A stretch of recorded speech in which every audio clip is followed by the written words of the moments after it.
and to give us a chance to look at the world a little differently, and we've just heard some great examples of that.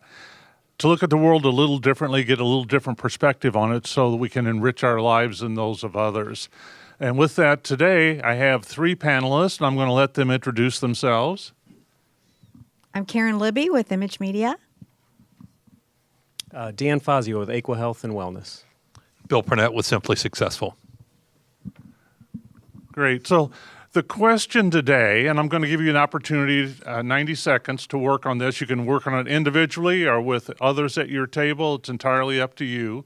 But here's the question of the day. What do contentment and desire have in common?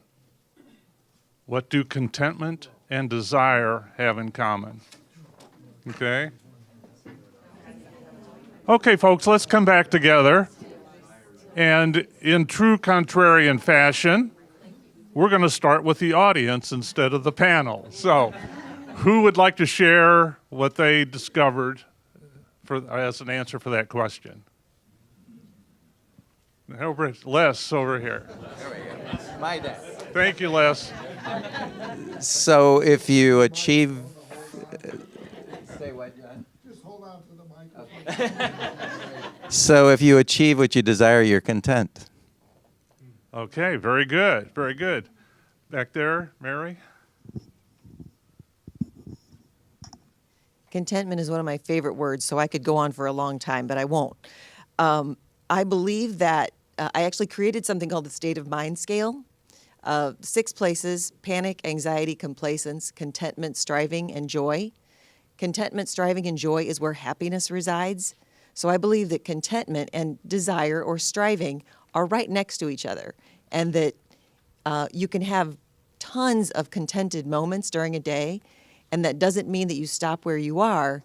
Your desire or your striving continues at the same time. Okay, very good, very good.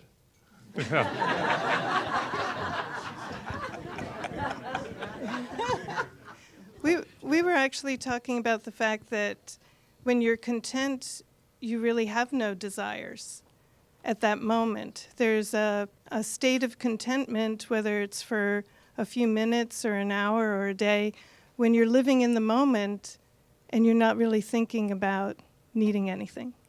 Okay, very good. Anyone else? Yeah, Tom?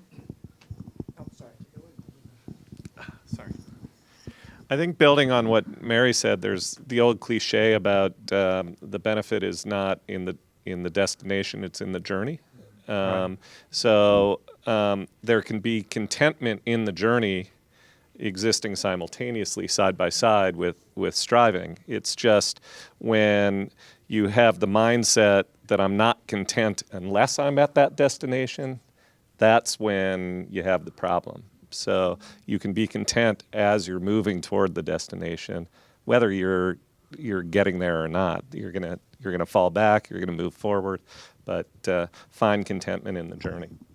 Good, good. Anyone else? Any other thoughts? Okay, we'll turn it over to Karen. I think that desire's the stick and contentment is the carrot. And we're constantly desiring contentment. We get little bits of it here and there, but I think one of the driving forces of human improvement is the desire to reach the contentment. And we're continually striving for it. And we never fully achieve it 100%, because if we did, well, maybe that's what's, coming somewhere else after life. I don't know. But it's really about that. It's about finding that throughout our lives and continuing to make it better because of it. Great, thank you. Dan? Yes, absolutely. When first faced with this, and we had a bit more time to get ready, Bill and I were saying up here we were grateful not to have to be answering this on the fly. Yeah. Although all of you did great. I mean, we heard some amazing things already. For me, when I looked at it, the contentment piece was really what we're hearing so much about in positive psychology today. These are authors like Eckhart Tolle, Marianne Williamson, Brené Brown, Deepak Chopra, and it's about the present time consciousness, our being here now, being in the moment.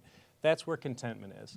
And with respect to desire, it's another side of that same coin, because that desire brings us and leads us, as Karen was saying, and as many of the audience members said, for those next steps, that next place we'll find ourselves tomorrow, where we will find present time consciousness and contentment in that moment. So yeah, the other side of the same coin, and amazing revelations already in the group.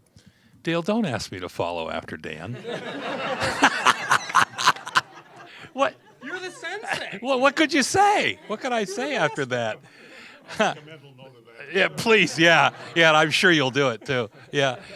To me, both where they're and to use that same expression about coin, they both give great pleasure. One gives great pleasure in terms of satisfaction. The other gives great pleasure from being intentional. And so, to me, where it is, it's just two sides of that same great pleasure coin. And that was my answer as well, Bill. So, yeah, they're both sources of great joy.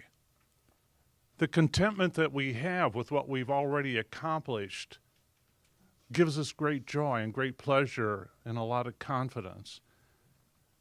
And if we weren't content with what we've already accomplished and we already have, then we would constantly be looking at the next thing that we desire to provide that, and we would find that it never presents itself for us. But when we're content with what we've already accomplished and already have, then we have great joy. And at the same time, if we simply enjoyed what we have and we didn't aspire to something more, we'd miss out on the learning, the growth, the challenges, the joy that comes with those new experiences, and the sense of accomplishment that comes along with it. So to me, they're both sources of great joy, and to me, essential for our happiness, to be both content with what we've already accomplished and be striving to become better and better along the way. Let's give a round of applause to our panelists here and to yourselves. Thank you. Yeah, thank you. Yeah.